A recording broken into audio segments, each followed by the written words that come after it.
Hola, hola, ¿qué tal? Bienvenido a mi rinconcito de YouTube. Yo soy Josh Alme. Eh, Gracias por estar aquí escuchando esta plática que quiero dar, la cual se titula El poder del individuo en la evolución a la conciencia colectiva, una visión transdisciplinaria de la autenticidad. Primero me presento, soy Josh Alme, soy todóloga principiante, es decir, que hago y sé un poquito de muchas cosas. Y de entre esas cosas es que me gusta escribir. Tengo un blog en ifadelaluna.com.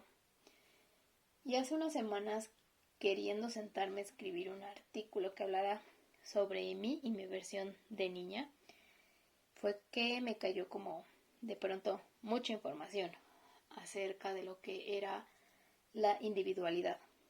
Yo desde niña siempre he sido muy diferente. He tenido un enfoque muy introspectivo que desde niña me llevó a plantearme la pregunta de ¿realmente quiero pertenecer a este grupo? A este grupo entendiéndolo como el grupo de niños con los cuales me rodeaba, ya fueran mis compañeros de clase, mis vecinos, pues mis primos no tanto porque ellos me gustaba jugar con ellos. Me gustaban esos juegos, eran divertidos. Pero el punto es que yo teniendo este enfoque introspectivo y planteándome esta pregunta de ¿realmente quiero pertenecer a este grupo? Es que me di cuenta y adopté una filosofía muy individual de mí y incluso en algún momento llegué a presentarme como hola, soy la persona más rara que vas a conocer en tu vida. Y el problema es que en la actualidad veo que esta idea de el individuo llega a malinterpretarse con ser egoico y en algunos puntos extremistas incluso llega a plantearse la idea de que querer algo para mí es malo para los demás. Y esto también lo vi reflejado hace unos días que estaba viendo un video de el síndrome de la chica con suerte. Yo en mi vida había sabido que era eso hasta ese día y no tenía ni la más mínima idea de que eso existía. Entonces, incluso la chica que estaba hablando del tema decía como de pronto surgían estos comentarios de cómo vas a afirmar en tu día a día el todo siempre sale a mi favor, dejando de lado a los demás, ¿no? O sea, ¿por qué no adoptar todo siempre sale a nuestro favor? Y es por eso que me nació hacer esta plática donde yo exponga de una manera transdisciplinaria lo que es el individuo y cómo el individuo tiene ese poder, esa responsabilidad e incluso hasta obligación de aportar a la evolución hacia una conciencia colectiva. Para eso me hago apoyo de lo que es el enfoque transdisciplinario, es decir, que las líneas de conocimiento que abordo no solo se relacionan entre sí, sino que forman parte de un todo que tiene que ser visto como justo un todo y que cada línea de conocimiento es simplemente un ángulo desde el cual se ve la verdad. Para ejemplificar un poquito mejor eso, recurro a esta cita de Alice and Bailey en su libro La conciencia del átomo, que dice así: quizás por la unión de estas líneas, ciencia, religión y filosofía, adquiramos un conocimiento práctico de la verdad tal cual es, recordando al mismo tiempo que la verdad reside en nosotros mismos. La expresión de la verdad por un solo hombre no es completa, y el único propósito del pensamiento es trabajar con materia mental y poder erigirla constructivamente para nosotros mismos. Hago yo aquí el pequeño agregado en pro de los otros. Lo que ella intenta decirnos con esta cita, entre otras tantas cosas, porque yo pudiera sentarme a desmenuzar y sacar los 1000 significados que puede llegar a tener esta frase, Pero quedémonos eso, con que estas líneas, la ciencia para entender lo que es la explicación material del mundo, la religión o la espiritualidad para conectarnos con algo que va más allá de nosotros y la filosofía para poder dar orden a estos pensamientos racionales que nos llevan hacia ello, es que podemos conjuntar todo esto para tener una visión más global y más enriquecida de lo que pues es la verdad desde un punto de vista no solo racional, sino también práctico del día a día, porque por supuesto que esto, si no se practica día a día, si no sirve para algo, si el conocimiento no se emplea para algo, de nada sirve. Entonces, pues nada más para hacer ese resalte de que eso es el pensamiento o eso es el enfoque transdisciplinario que yo tengo. Para esta plática quiero primero hablar de lo que es la evolución, entendiendo que la evolución es un proceso de cambio que va desde lo material hasta un poco más lo abstracto. Posteriormente hablaré de lo que es el individuo y después hablaré de lo que es la conciencia colectiva. Al final doy las conclusiones generales del tema y mis conclusiones personales que pues fueron como que lo que me llevó a hacer toda esta plática. Entonces podemos empezar por definir lo que es la evolución. La evolución puede tener distintas definiciones, entre las cuales podemos encontrar que es el desenvolvimiento de un conjunto, el desenvolvimiento de un continuo y creciente poder de responder. También podemos definirlo como desarrollo cíclico y una definición un poco más amplia sería el proceso y conjunto de cambios a lo largo de un periodo de tiempo que dan como resultado un mayor poder de respuesta. Vamos a empezar a desmenuzar esta definición para poder entender mejor lo que significa la evolución. Un proceso hace referencia a un conjunto de pasos o de acciones que conducen hacia un resultado. El conjunto de cambios en este caso pudiera abarcar desde los más pequeños hasta los más grandes y que se interrelacionan, es decir, que tienen relación entre sí. El periodo de tiempo puede aplicarse desde lo que son unos minutos hasta, como es el caso de la vida aquí en la Tierra, millones de años. Y un mayor poder de respuesta podemos entenderlo como la capacidad de adaptación y ajuste a nuevas condiciones. Condiciones que a su vez están determinadas por la evolución. Es entonces cuando pasamos a integrar que la evolución es desarrollo cíclico.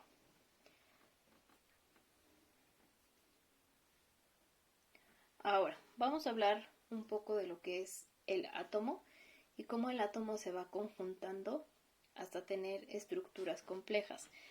Este punto es posible que lo retome cuando hable del individuo.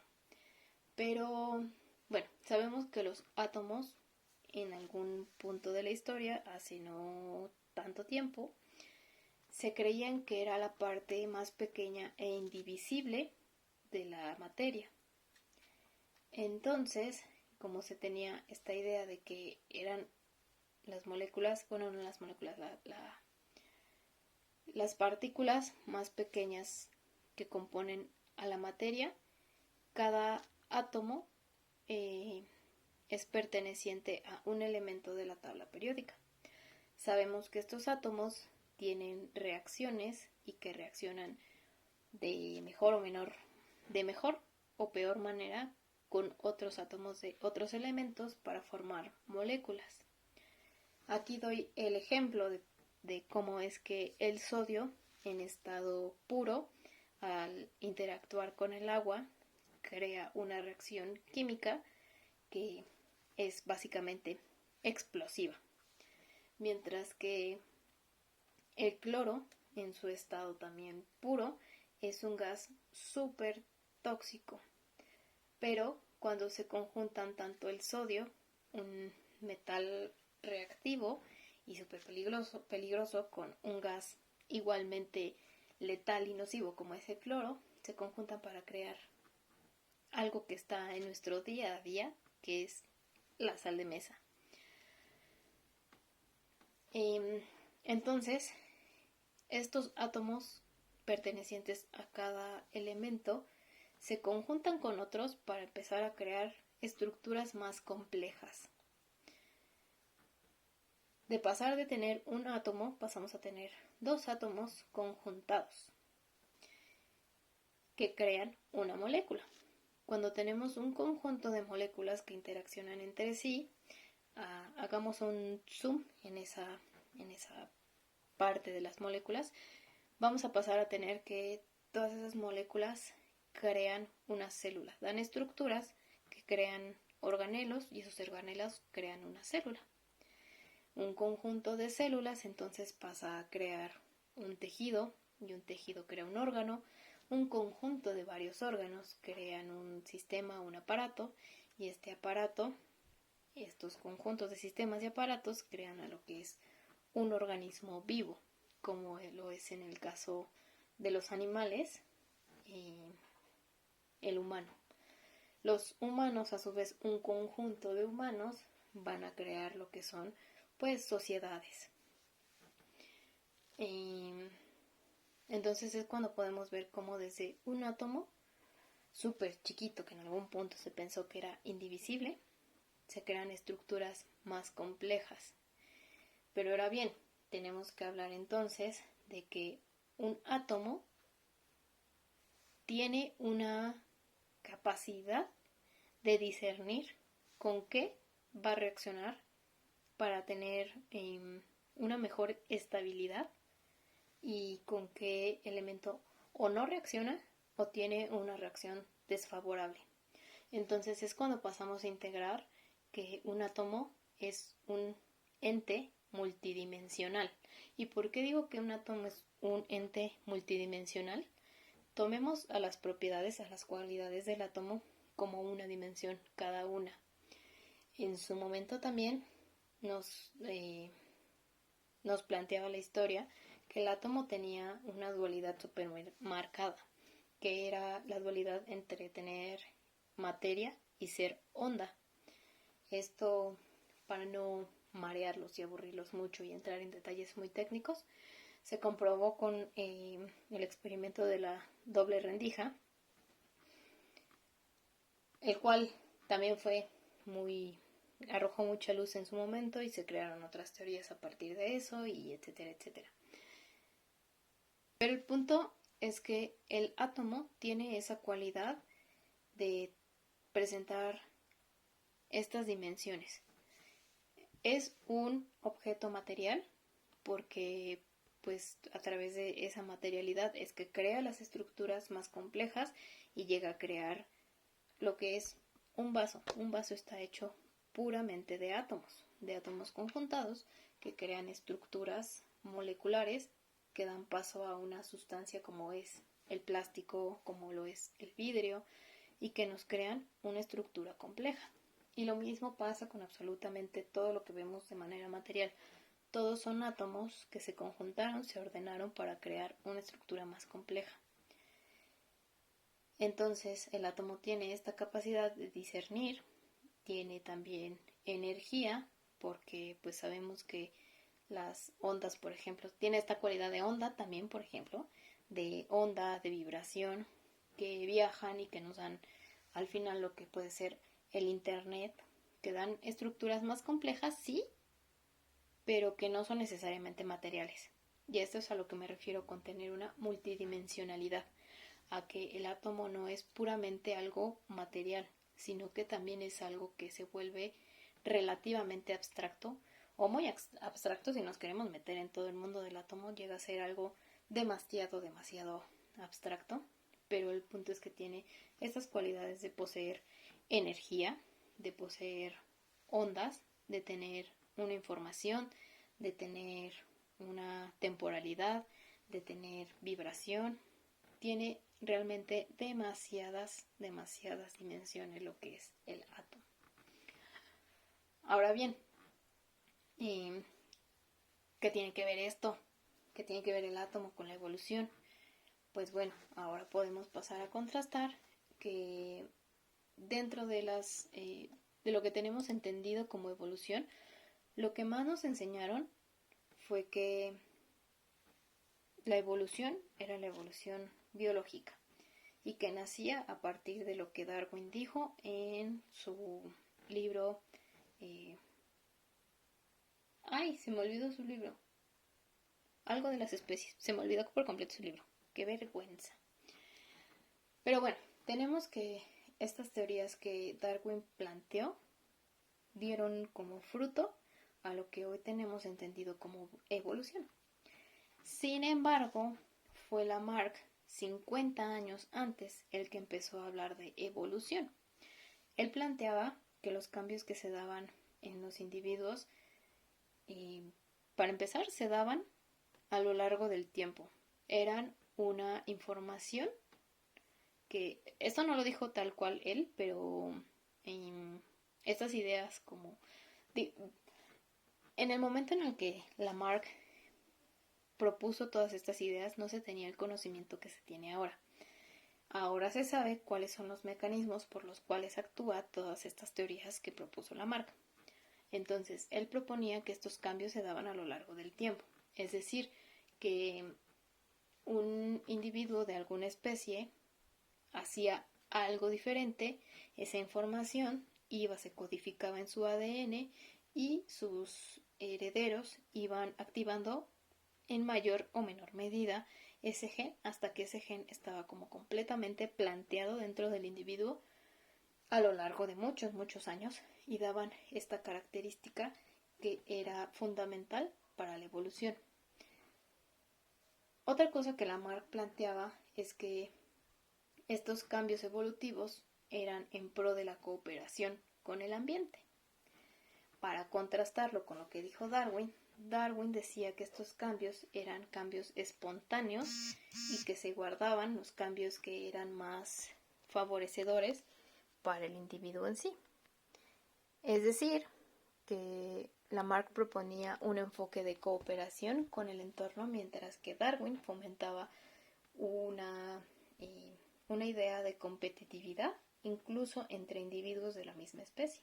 Aquí hago el paréntesis de que lo que es el origen tal cual del hombre aquí en la Tierra y de lo que se transpola, se interrelaciona con lo que dijo Darwin del eslabón perdido y todo eso, tiene que ser abordado desde un punto de vista un poco más espiritual y filosófico, no tanto materialista, porque llega un punto de la historia cósmica que se vuelve realmente muy extraño. Y si no estamos en esa capacidad de hablar en términos súper abstractos, de pronto se nos puede ir y el estar esperando una confirmación material para entender todo esto, pues se nos va de las manos. Entonces, solo hago ese pequeño paréntesis de que la historia cósmica sí nos revela lo que es la aparición del hombre, que esto es un misterio, entendiendo el misterio como una verdad que trasciende la comprensión racional y que se accede a ella por experiencia, intuición o revelación. Entonces, dentro del plano material, es posible que no se encuentre la respuesta a lo que es el verdadero origen del hombre, sino que se tiene que buscar un poco más allá. En algún momento espero también estar hablando de esto y del por qué se tiene que ver así. Pero, pues bueno. Prosigamos entonces. Ahora quiero hablar de lo que es el cerebro humano y cómo es que se fue desarrollando. Cómo también dentro del mismo cuerpo humano hemos pasado por procesos de desarrollo y de evolución, que más que procesos de desarrollo y evolución que fuimos adquiriendo nosotros fueron, pues de nuevo, toda esa parte se adquiere se comprende a partir de la historia cósmica, pero el punto es que nosotros tenemos desarrollado ya un cerebro que se puede dividir en 3 partes principales, que serían el cerebro reptil, el límbico y el neocórtex. El cerebro reptil se encarga de los instintos más básicos y primarios, como son el latir del corazón, la frecuencia cardíaca, la respiración, impulsos totalmente de supervivencia, como también lo son la alimentación y la reproducción. El sistema límbico, de lo que se encarga es de regular nuestras emociones y por lo tanto también de todas estas ideas de relación, de mantener pues la relación con nuestros cercanos y saber tener esta empatía para poder llevar las relaciones y también poder gestionar nosotros nuestra propia emocionalidad. Posteriormente se desarrolló el neocórtex, que es el área que rige toda la parte racional, que rige todo tal cual el humano como lo entendemos, y en este aspecto de ser pues inteligente y racional y tener todas estas ideas, el poder procesar información muchísimo más compleja y todo esto. A la analogía a la que quiero llegar, o al punto al que quiero llegar, es que la evolución no solo se ha presentado en el aspecto biológico, sino que a partir del aspecto biológico empieza la evolución del pensamiento humano.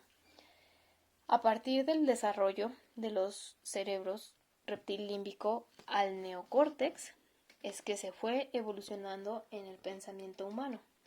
En su momento, tanto Lamarck como Darwin fueron ridiculizados por sus ideas, porque ellos eran pioneros en lo que estaban pensando, en sus ideas, en toda esta racionalización que estaban teniendo, mientras que el resto de la población todavía se quedaban en una idea, digamos, primitiva del pensamiento, cerrándose a expandirse en nuevas ideas.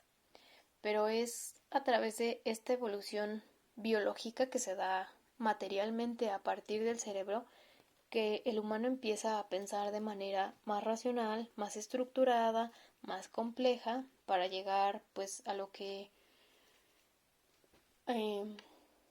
para estar en los estadios en los que estamos actualmente, que es avanzar hacia una conciencia colectiva. En su momento hablaré tal cual de lo que es la conciencia colectiva, pero en este punto lo que quiero resaltar es que la evolución se puede trasladar de pronto de líneas materiales, como lo es la evolución biológica, a líneas un poco más abstractas, como lo es la evolución del pensamiento humano. Con esto lo que podemos tener, deducir, sacar, concluir, es que esta evolución dentro de la misma conciencia, la misma percepción de las personas, se va dando de tal manera que en la actualidad tenemos teorías que hablan justo de esto. Una de las más conocidas es la famosa pirámide de Maslow o la teoría integral de Ken Wilber, la cual acabo de aprender hace poquito. Todavía no me sumerjo a estudiarla del todo, pero me pareció muy interesante cómo él hace esta analogía de cómo vámonos desarrollándonos de dentro hacia afuera, dentro hacia afuera. Y Maslow, por ejemplo, lo que plantea es que tenemos estos niveles básicos de satisfacción de los instintos y de los instintos tomándolo como instintos de supervivencia, de tener casa, de tener más bien comida, de tener agua, de tener esta necesidad de reproducción, que eso no es tanto una necesidad biológica. Bueno, el punto es que tomando todas estas necesidades, vamos evolucionando hacia necesidades un poco más complejas. Ahora está no solo la necesidad de obtener alimentos, sino de obtener dinero para poder obtener alimentos de mejor calidad, por ejemplo, de tener un techo en donde yo pueda guarecerme y tener ese techo, esa casa, de una manera que a mí me guste. Y entonces en la pirámide se van avanzando de tal manera que llega hasta la autorrealización, que es idealmente donde todos deberíamos de estar. En el momento en el que una persona llega a tener esos momentos de autorrealización, es que se pueden desarrollar con mayor facilidad lo que es el desarrollo psíquico, la autoconciencia, la conexión divina, todas estas ideas que de pronto no pueden estar en un humano que está en un estadio de evolución de supervivencia que se rige con su cerebro reptil. No puede llegar a acceder a estos niveles elevados de conciencia porque pues biológicamente no está dándole la pauta a su cerebro de que es momento de moverse. Y bueno, de esto podemos como todavía sumergirnos más, pero pues no es la idea. El punto es que hemos tenido esta evolución dentro del mismo pensamiento y eso mismo se puede llegar a ver entre las sociedades. Por ejemplo, antes cuando se reinaba, tal cual, cuando era esta época medieval y todo esto, desde luego que no se veía tanto, sí existía, pero no estaba como tan visto la cooperación entre reinos, sino que era más común esta idea basada en competencia, y digo, todavía se puede llegar a ver en la actualidad como hay sociedades que buscan estar en competencia en lugar de tener esa cooperación. Yo misma me acuerdo que cuando era niña y cuando empezó a tener como este boom de revolución educativa, un poco más o menos, nos decían, es que ahora tenemos que enseñarles con conocimientos basados en competencias. Entonces, yo nunca fui una persona como competitiva y esa palabra me hacía muchísimo ruido porque era como, es que yo no quiero competir con las demás personas, ¿no? O sea, yo en los deportes soy mala y no me gustan porque no me gusta el hecho de competir. Entonces, pues sí, mi pensamiento de niña era de cómo yo voy a competir con otras personas. A lo largo del tiempo fui cambiando un poco esa percepción de que en realidad competencia significaba ser competente. No deja de estar súper relacionado competencia, competir, competente, todo esto, pero el punto es que yo, por ejemplo, de niña escuché esto de las competencias, pero nunca escuché como hay que ser cooperativos. No es hasta hace algunos años que como que me empezó a caer ya mejor como la idea y todo, que fui asimilándolo e integrándolo. Pero bueno, prosigamos con el tema. Dentro de la evolución existe también lo que es la dualidad. La evolución tal cual está impulsada por dos fuerzas fundamentales que son las que acabo de mencionar, tanto la competencia como la cooperación. De la competencia podemos sacar que viene el caos y sobre todo el impulso de adaptación.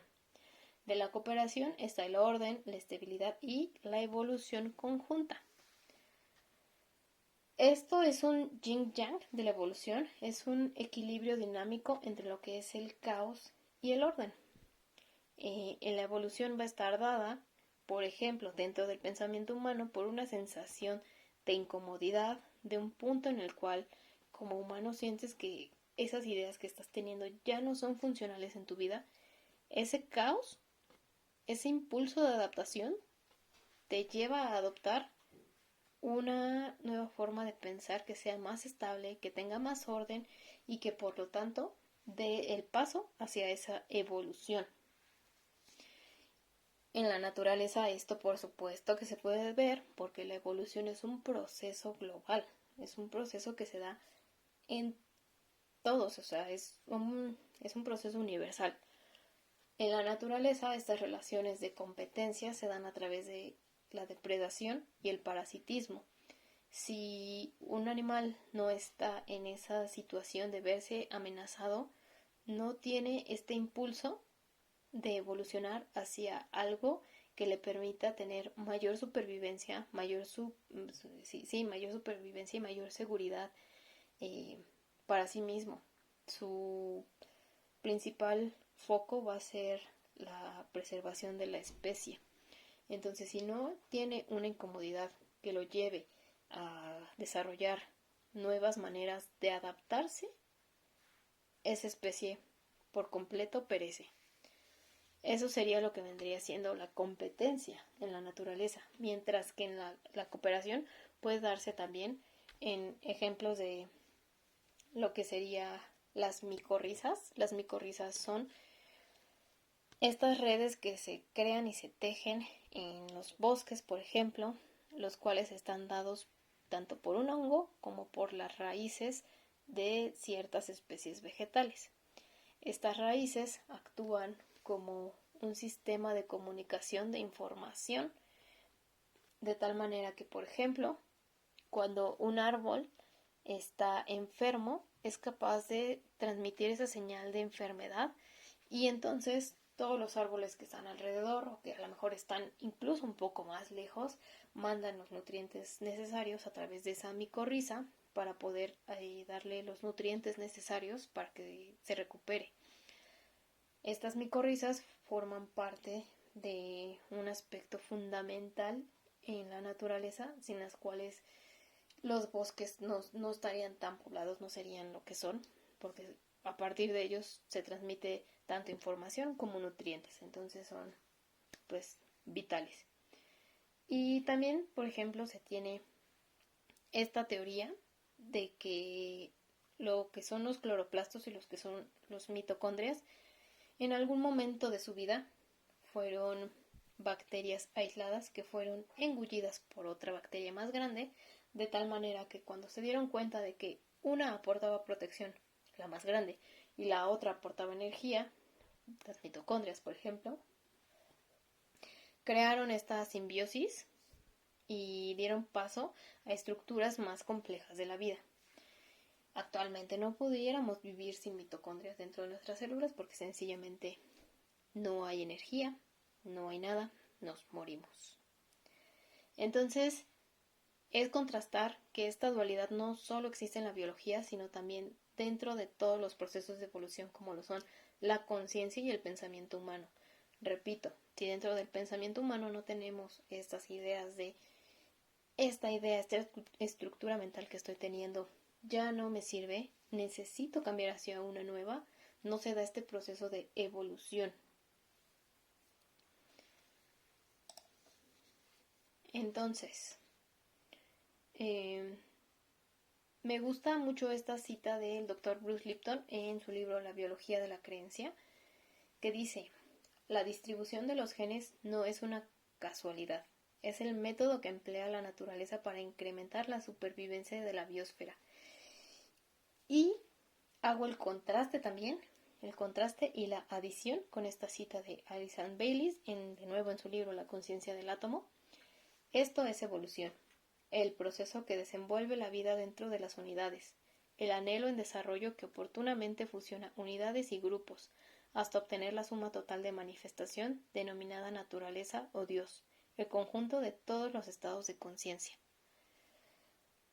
Uy, estas dos frases conjuntadas para mí son, hijo, ya aquí ya entramos a la siguiente parte de la que quiero hablar, que es la evolución de la conciencia. Y es que podemos entender esta idea de naturaleza o Dios como el conjunto de todos los estados de conciencia. Y todos los estados de conciencia hacen referencia no solo a la conciencia humana, sino a todos los niveles de conciencia del átomo. Retomemos que el átomo es un ente multidimensional.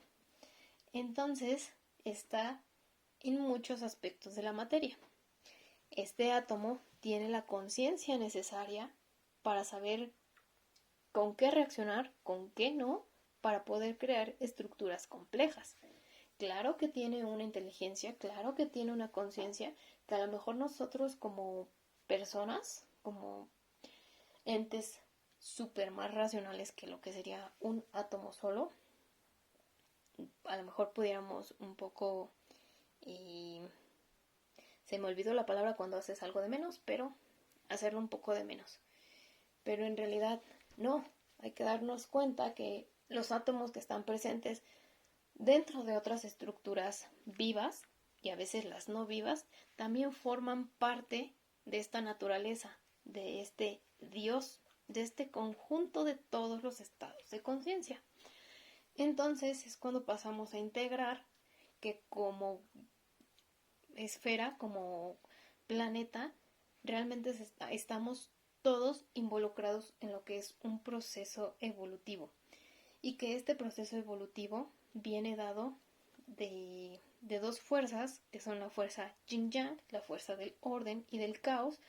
El orden viene dado del caos. El caos tiene que llegar a desordenar todo lo que ya hubo para que entonces este orden llegue, aparezca, cree estructuras muchísimo más sólidas, más complejas, que sean muchísimo más funcionales y puedan dar como consecuencia, como resultado, una mayor integración, una mayor respuesta hacia lo que se está requiriendo. Si nosotros nos quedáramos completamente estáticos, no habría evolución. Si nuestro pensamiento no hubiera pasado por estados evolutivos, seguiríamos tirando nuestras heces por la ventana, como en aquellos tiempos de super pandemias de la peste y todas esas cosas que pasaron medio turbias en aquellos entonces. Si nuestra conciencia, nuestro pensamiento no hubiera evolucionado, no estaríamos aquí, y sobre todo no estaríamos viendo lo que es el despertar de conciencia masivo que estamos teniendo. Y sobre todo yo creo que pues sí, creo que ya lo dije todo, ¿no? Y realmente también uno de mis puntos por los cuales también quise hacer esta plática, y retomo un poco la idea inicial de que entonces podemos ver al individuo como parte de un colectivo, de una evolución conjunta. Teniendo ya en cuenta todo lo que yo ya dije, tenemos que la evolución entonces depende de nosotros como personas, el saber hacia dónde estamos evolucionando. Si nos estamos volviendo individuos competitivos y por lo tanto egoicos, pensando en competir incluso con nuestra misma especie, o si estamos siendo individuos cooperativos y por lo tanto conscientes, si estamos dándole a esta conciencia, a la naturaleza, a Dios, una información nueva y que resulte beneficiosa para no solo para mí, sino para todos los demás a mi alrededor. Entonces pongo esa idea sobre la mesa de que nuestra conciencia nos va a dictar hacia dónde vamos, hacia quedarnos estancados en los mismos pensamientos que nos hacen sentir y decir, creer que querer algo para mí significa querer algo desde el puro egoísmo, o si decir que yo quiero algo para mí, pero que el querer y obtener ese algo para mí va a ser en beneficio también de los demás. Quiero dejar, creo que hasta aquí estas ideas para poder retomarlo en los siguientes capítulos, que ya estaré hablando tal cual del individuo, y posteriormente estaré hablando de lo que es la conciencia para al final dar un panorama muchísimo más amplio de el poder que tiene el individuo en la evolución hacia la conciencia colectiva. Poder terminar de integrar toda esta información que estoy dando, y que pues finalmente espero que sea información lo más completa posible, porque a la hora de estar buscando e integrando esta información me quedé con que básicamente podía escribir yo toda una tesis, y si no me aventaba a hacerlo ya como lo tuviera, simplemente no iba a acabar prácticamente nunca, porque es todo un mundo esto.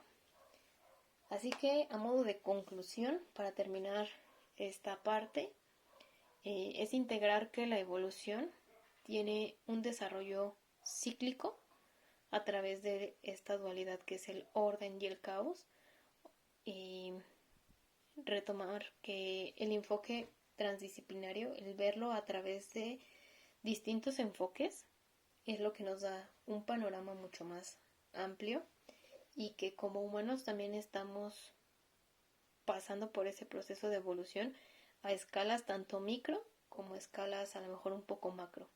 Escalas micro a lo mejor pudieran verse como micro hábitos que vamos implementando para ir hacia una evolución personal que a su vez impacte en la evolución de las personas que están a nuestro alrededor. O de pronto no, pudiera ser que no. Ya más adelante veremos si impacta tanto o no y por qué. Así que sí, evolución, proceso, un desarrollo cíclico que se da a partir de las energías duales de caos y orden, y que se dan dentro de un individuo. Más adelante hablaremos de qué es un individuo, pero que se dan en un individuo en orden tanto micro como macro, acciones pequeñas, cambios pequeños, cambios muy grandes, cambios pequeños o grandes. Así que espero de todo corazón que esta plática haya sido un poco esclarecedora, que haya sido de ayuda y pues sobre todo que me haya dado a entender, que no los haya aburrido sobre todo. Muchas gracias si se quedaron hasta aquí. Les mando mucho amor, y si mi plática no les gustó, pues sus